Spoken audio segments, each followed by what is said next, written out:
Welcome to the Fantasy Football Hub YouTube channel. Today I'm joined by FPL expert FPL Salah to preview Game Week 3. But before we get into that, Abdul, first of all, and I've never done this on the channel before, so I'm allowed one time, please, if you're watching this and you haven't already subscribed to our YouTube channel, hit the button. As you can see, we're only a few hundred away now from 100,000 subscribers. So if you hit the button right now, those of you that aren't subscribed, we'll get there in literally a few seconds. I'll put a graphic up on screen right now. As you can see, 62% of you watching right now, according to my data, are not subscribed. So if you guys just hit the button really quickly, it takes 2 seconds. It's completely free, of course. I'll never have to ask again and we'll hit 100,000 subscribers. Abdul, let's come back onto FPL now, though. Not the best week for you, sadly. Yeah, not the best start, Jack. I was saying off air. It's probably, I would say, the worst start I've had in 16 years of playing. And it's not really like, I'm pretty happy with my team, well, apart from a few picks. I think a lot of the 50-50s just went wrong. Armstrong versus Pedro versus Wood didn't turn out. Bruno and Eze, very unfortunate not to get any returns. And the likes of Jota and Gordon, even like Smith Rowe and Morgan Gibbs White, all the cheap options have been returning. So yeah, it's been to be fair, quite a disastrous start. However, I'm not panicking just yet. Very early days. At the moment points are quite bunched together. Yeah. So it could change very quickly. But yeah, not the best start. Yeah, you were very patient last week in rolling a transfer when a lot of people sold Kwanzaa, for example. Yeah. Now you have a few players that are that have dropped in price. I mean, who knows? We'll come on to whether or not you've made a transfer already in a second. But yeah, just over the years of you playing, and obviously you've had a few unbelievable finishes, and you've been an extremely consistent manager. For those people watching right now that also may not have had the best of starts, how important do you think patience is at a moment like this, and really like assessing your options sensibly rather than saying, oh, this is awful, I've got to just, do a load of transfers, take hits, jump on all these players? I think this is the most important time to exercise patience and just calm because I said I've played this game 16 years. I've had bad starts and I know that I can turn quickly, and I've had amazing starts and it can turn the opposite way. Like I've had Yeah. seasons where I was in top 10K, in the first like 5 game weeks, but then I end up finishing that season, outside the top 100K. So, um, yeah, I mean, if you've got a good start, don't get carried away. If you have a bad start, don't get too downtrodden. Don't knee jerk, and just play the game, as you would, and just like assess your players, and just make the transfers based on the information you have, not on how many points your team scored last game week. So yeah, I just say, I mean, not to, I know it's hard, it's easier said than done, but it's really important if you want to, kind of maintain and come back from a bad start. Yeah, I think that's actually where something like the My Team tool can help, because looking at your team now, you see that the team rating is still very strong. Obviously, it's not where you'd want it to be, up at the 95 plus, which is where you are really doing extremely well. But 91% is not bad at all. And you look at some of the individuals in your team who you might think are massive problem players, but actually, according to the data, still they're okay. I'm talking about really Eze, Bruno, and Armstrong there as well, and Kunku less so. But let's just get straight into the problem areas of your team, and let's go through them one by one and say how you're feeling about these individual players and whether you've transferred them out yet. So let's start with Kwanzaa then, still in your team. So Kwanzaa I've still got in my team. So the two main problems I've got in my team here, Jack, are Kwanzaa and Kunku, right? They're like the main issues. People will say like Bruno and Eze are problems, because they blanked the first 2 game weeks, but I'm totally fine with them. Happy to keep them up until a wild card, because you need to look at their underlying numbers and their performances rather than their points. And those underlying data and the performances, for me, have been positive. So I'm happy to keep them. And Kunku's a big problem now because, I mean, I'll be honest, I was totally wrong about Nkunku. I was talking about him being a game breaker, and the second most nailed Chelsea attacker after Palmer, pre-season. But I think he's pretty much dead as an option now. So those two are the biggest problems. The rest of the team I'm pretty happy with. I mean, Armstrong, I'm a wee bit like, I should have picked, I guess in hindsight, I shouldn't have picked the guy from the promoted team. who's not scored many goals in the Premier League in his career, versus the likes of Pedro and Wood and Muniz. However, he is only 5.5 million and he's on penalties, so I'm okay with him as well. So the two main problems are Quansah and Kunku, who obviously I need to get rid of, but Okay. I've still got them both in my team. Really? So as of now, you've still got them both in your team. Okay. Yeah, and yeah, Wow, that is good, because then what we can do later is have a look at your AI recommendations and then see yeah. how similar they might be or different to what you're currently thinking with your side. Mhm. But I mean, I'm stating the obvious here. You've lost quite a lot of team value, and a lot of managers would be really panicking about that. You've had how many players drop? 3 players drop in price. Is that a concern for you? Yeah, I mean it's not good, but for me, it's I think like points and game strategy, the supersedes team value. Yeah, And like the two players, obviously, with Konsa and Kunku, are the ones which are going to bleed value. I mean, Bruno's fallen in price, and I think Eze might fall in price as well. But I'm not too bothered about that because I'm planning to keep them, and sure. hoping or that they rise in price again once they start performing. But yeah, the two guys who are bleeding value are on Kunku and Konsa. But I just think with how obviously with the 5 transfers we've got this season, I think there's a lot of way outs now. So my Yeah. plan this week is actually to save a transfer again. So I won't be making a move. I'll be keeping Konsa and Wow. Kunku again. Because if I bench Kunku, I've actually got quite a good team for this week. I would say my weakest link in the attack is Armstrong, but again he's on penalties. Brentford away isn't the hardest fixture. Happy with Eze, happy with Bruno, and then I can play Rodgers, for his Yeah. club game at Leicester. So I mean, I did think about doing Nkunku to either Smith Rowe or Morgan Gibbs White, but I just thought like bringing in them players, would only like for example, if I brought in Morgan Gibbs White, I'd only really play him this week and then bench him until a wild card. So I'm making the Yeah. transfer for one game week. Smith Rowe, I was close to that. Not close, but I was contemplating that. But good fixtures. Fulham got amazing fixtures. However, he has only played 67, 68 minutes in the first 2 games. So his minutes aren't there yet. And I think he just scored with one shot on target as well. I just had the one shot in the whole game and he scored. So, he has been a wee bit lucky. I'm not saying he's not a good pick and he won't, perform in the future, but there weren't any picks that really inspired me. So I thought, save a transfer this week. Then I'll have 3 transfers for game week 4, in which I could make like a little, I'd say, mini wild card. I could bring in a Salah, I could bring in possibly a Watkins, or a João Pedro as well. Wow. I mean, that's actually very, very just like impressive. I know I've played this game for quite a while now as well. Not as long as you, and obviously I don't have the FPL history that you do, but I now understand the importance of patience and Yeah, yeah, definitely. rolling if you can is obviously massive, and making sure that you use your transfers on players that are going to be impactful in your team and Yeah, long term picks. But even with all of that in my mind, I would still very much struggle to roll this week. So respect. But what's so good about this, guys, is that I know that Abdul's going to have a great finish once again this year.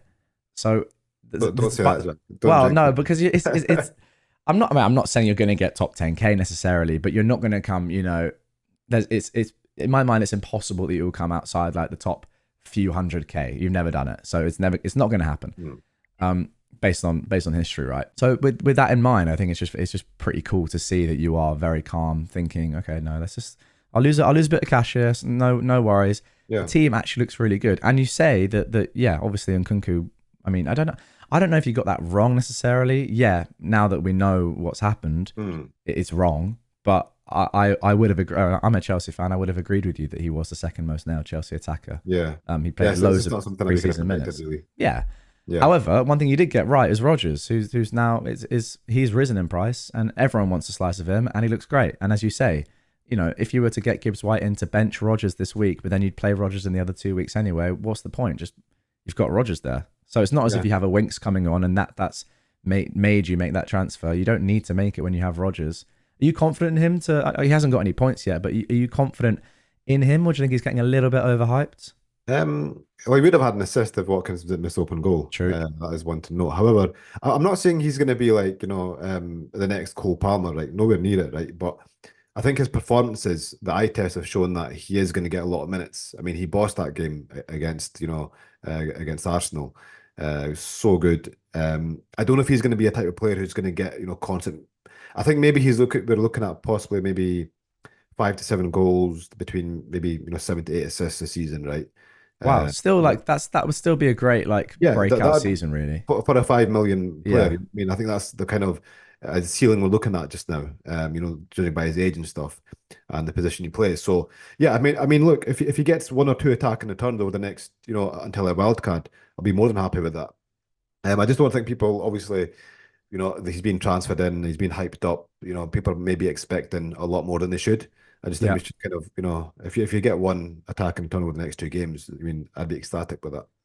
Yeah, it's kind of what I'm thinking as well. I mean, sometimes when you bring a player in, you don't really think about the price too much because they're just one individual player. But it Mhm. isn't like it is, as you said, it is a 5 million or 5.1 million now midfielder. You can't expect like the Yeah. world. But I mean, judging by his performances, who knows? He could do something special in any Could individual do, yeah. game. I mean, look. As I said, we shouldn't expect too much. But if he does end up having a 15 goal season, then we probably wouldn't be too surprised Yeah, because you know how good yeah, he is. that is true. Right, let's move on to your AI recommended transfers now, because this is where it gets interesting. I wanna hear your thoughts on these potential moves. Hmm. Guys, if you somehow haven't ever seen this, this is Fantasy Football Hub's AI recommended transfers. What I've done is I've just run Abdul's team through the tool. Takes literally 15 seconds and gives you personalized recommended transfers for your team each and every game week, as you can see on screen right now. So if you're not sure what to do with your team this week, or if you just want a second opinion based purely on data, this is the thing to do. Go down, hit the link in the description, sign up to Fantasy Football Hub. It is still 50% off at the time of recording. Don't worry, you're not too late. Get it done and have a look at your recommendations. Abdul, the recommendations for you are, I think, very interesting. First of all, sell Nkunku, buy Semenyo. Okay. With that Uh, money, you could upgrade Pedro Porro to Robertson. They're actually quite good moves, to be honest. I was looking at Semenyo because he was putting up really good, like his underlying numbers have been really good, right? The only thing that put me off was Bournemouth's fixtures. So Semenyo's a great shout.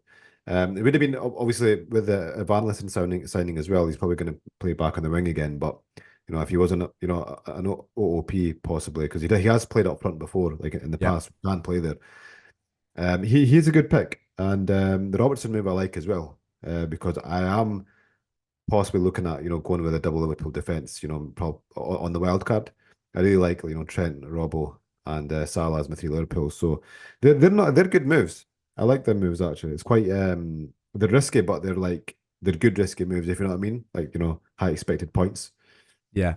What I quite like about it is it's not telling you to like sell Kwanzaa for example, Yeah, because it wouldn't have that much impact on your team. It knows that exactly. Kwanzaa's fine just to chill there now. Like yeah, you might lose another point one, but it doesn't really matter. Whereas yeah, as you were kind of alluding to earlier, these moves would make an actual difference in your team. I really like the Robertson shout. Guys, if you watch the videos in preseason, you will know that the hub, the AI was very, very hot on Robertson pretty It much was. from the moment the game launched, which a lot of us didn't really agree with because, I thought that there might be better options further up the field or that Robertson would be less attacking than he is. But actually, watch the last game. He was, yeah, he put up some big XG numbers. And yeah, I don't know if you've noticed, but kind of in FPL circles and the community, now he's coming up again to the fore as he Yes. actually is one of the best three Liverpool options. Yeah, yeah, he is. And I think there's a bit of uncertainty with his fitness early season as well. Yeah, true. But yeah, he does look. He started from game week one. He looks great, to be honest. And yeah, it's just that with kind of Diaz and Jota, they look good options at their price points. But with Gakpo and Nunes, yeah, there's always that bit of uncertainty. Whereas Robbo, he's nailed to start, and yeah, he's putting up great attacking numbers as well. He's going to get attacking returns soon. Yeah. So is Trent. Yeah, both have been quite unlucky actually. I'd say Oh, not to Trent, waste their man. visit. Trent has been so unlucky. Oh, it's Hasn't he quite got the terrible. highest expected numbers of in goal involvements of any Liverpool player? Yeah, even higher Crazy. than Salah. He's got a higher XGI than Salah so far. Think about So that. Higher XGI than Salah. yeah, Unbelievable. And that's why, despite the fact that he's got how many points he got, 14 or something, or Yeah. something like that. Yeah, 15 just two clean maybe. sheets. Yeah, 2 clean sheets, and you're like, oh, great start. Actually, no, owners have been very unlucky. Should be a lot more. Yeah, but there we go. Yeah, some fun picks there. I really like the Semenyo pick. He just Mm. no. Every time I watch him, I just think he's such a good player. Yeah. He could definitely play higher up the league, but yeah, he's still young. Maybe that will come from one day.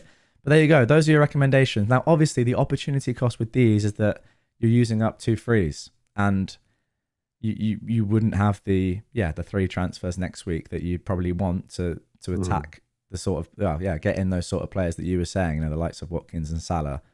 So is that why you probably wouldn't do these moves this week? Yeah, I just think with the three transfers in Game Week 4, I can make some explosive moves Yeah. with the fixture swings. My tentative plans at the moment, Jack, is Game Week 4 doing Saka to Salah and Isaac to Pedro. Oh, hang on a second. Let me just have a look at this. Let me just do this on Yeah, on the go for thing. it. So we'll skip Game Week 3. We'll roll there. Yeah, Sorry. So Game Week 4, you said Saka to Salah yeah, and Isaac to Pedro to fund it. Yeah, yeah. those are the exact moves I have for my team as well. Yeah. So I The mean, it makes exact sense. Look, ones. Arsenal have got Game Week 4. They've got who have they got? They've got Spurs and Man City, right? And then I'm gonna wild card in Game Week 6. Yeah. Isaac has got Wolves and Fulham away, which aren't great fixtures, but not bad fixtures either. But then Pedro's got Ipswich and Nottingham Forest at home. So I mean, you have to take the chances on that. Yeah, I think so. You're not saying that Isak's not going to score in those games or that Yeah, João exactly. Pedro's a better option than Isak, but yeah, I think that's the thing. Like I was talking to Gian about this in yesterday's video, and he was Mhm. saying, "Oh, you'd sell Saka ahead of Tottenham away. Do you not think he's going to do well?" I was like, "Yeah, probably." But Yeah, you've got Salah at home exactly. to Forest that Yeah. you have to hedge there, really, don't you? Yeah, yeah. I mean, that's what FPL is about. I think for me, the main kind of strategy is playing the fixtures. I Yeah, mean, just because we get rid of certain assets, it doesn't mean they're suddenly bad or they're going to do. We think they're not going to do well. It's just that we think over a certain period of time, this asset's going to do better. And I think sometimes you have to take those risks of taking the premiums out, like the likes of Salah, even Haaland as well. I mean, a lot of people are going to do Haaland to Watkins before the wild card as well, which is, I think, it's a good risk to take on. yeah. Let's round things off with talking about captaincy this week. Is Yeah. there much of a debate for you? I mean, it's on Haaland, but it's just really, I mean, if I had Salah, possibly could have been an option with Man United away. But yeah, for me, I think because I've not got a Salah, it's a pretty easy option. I think for my team, he's by far and away the best captain this week. Yeah, fair enough. Okay, I think that's going to do it for this one. We've not missed anything major, have we? That I've completely forgotten as a terrible host. No, no, no, I don't Okay, think that's so. good. That's good. Just got to check. Just got to check because we may or may not have had to re-record the start of this episode because I got Abdul's rank wrong and I gave him a green arrow when he got a red arrow. So we all make mistakes. That's all I can say. Thank you for your tips and advice, guys. If you would like as to see all the stuff that we've just done on screen with Abdul's team, but with your own team, link down below. Also, please do subscribe. There'll be a button coming on screen right about now. Hit that. Get the channel to 100,000 subscribers, and we'll be forever grateful. Abdul, thank you very much. Good luck this game week. Green arrow incoming. Yeah. Well, I mean, I think it's almost possible at my rank. So if I get a red card here, then that's gonna be some achievement. So we'll see. Nice one. All right. See you on the next one, guys.